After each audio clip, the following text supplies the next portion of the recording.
বিশ্বের সবচেয়ে ধনী ব্যক্তি এলন মাস্কের মালিকানাধীন সামাজিক যোগাযোগ মাধ্যম এক্স বা সাবেক টুইটার ভারত সরকারের বিরুদ্ধে একটি মামলা দায়ের করেছে।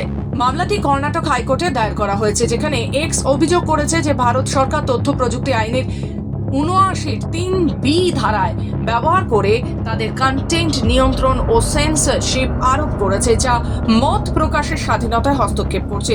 তবে এক্স এর মতে এই ক্ষমতা সরকারের পক্ষ থেকে বেআইনিভাবে এবং বিচারিক প্রক্রিয়া অনুসরণ না করে ব্যবহার করা হচ্ছে, যা সুপ্রিম কোর্টের পূর্ববর্তী রায়ের পরিপন্থী।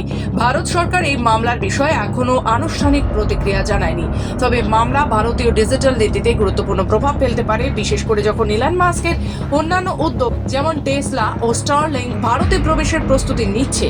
মামলার ফলাফল তথ্য প্রযুক্তি ব্যবস্থার স্বচ্ছতা এবং মত প্রকাশের স্বাধীনতা নিয়ে গুরুত্বপূর্ণ প্রভাব ফেলতে পারে। যদিও আদালত এক্স এর পক্ষে রায় দেয়, তাহলে সরকারের কন্টেন্ট নিয়ন্ত্রণের ক্ষমতা সীমাবদ্ধ হতে পারে, যে সামাজিক যোগাযোগ মাধ্যম ব্যবহারকারীদের জন্য ইতিবাচক হতে পারে। অন্যদিকে যদি আদালত সরকারের পক্ষে রায় দেয়, তাহলে সামাজিক যোগাযোগ মাধ্যমগুলির ওপর নিয়ন্ত্রণ বাড়তে পারে, যা মত প্রকাশের স্বাধীনতায় বাধা সৃষ্টি করে। তবে এটি স্পষ্ট যে সামাজিক যোগাযোগ মাধ্যম এবং সরকারের মধ্যে সম্পর্ক ভবিষ্যতে আরও জটিল হতে পারে এবং মত প্রকাশের স্বাধীনতা রক্ষার জন্য আরও আইনি পদক্ষেপের প্রয়োজন হতে পারে।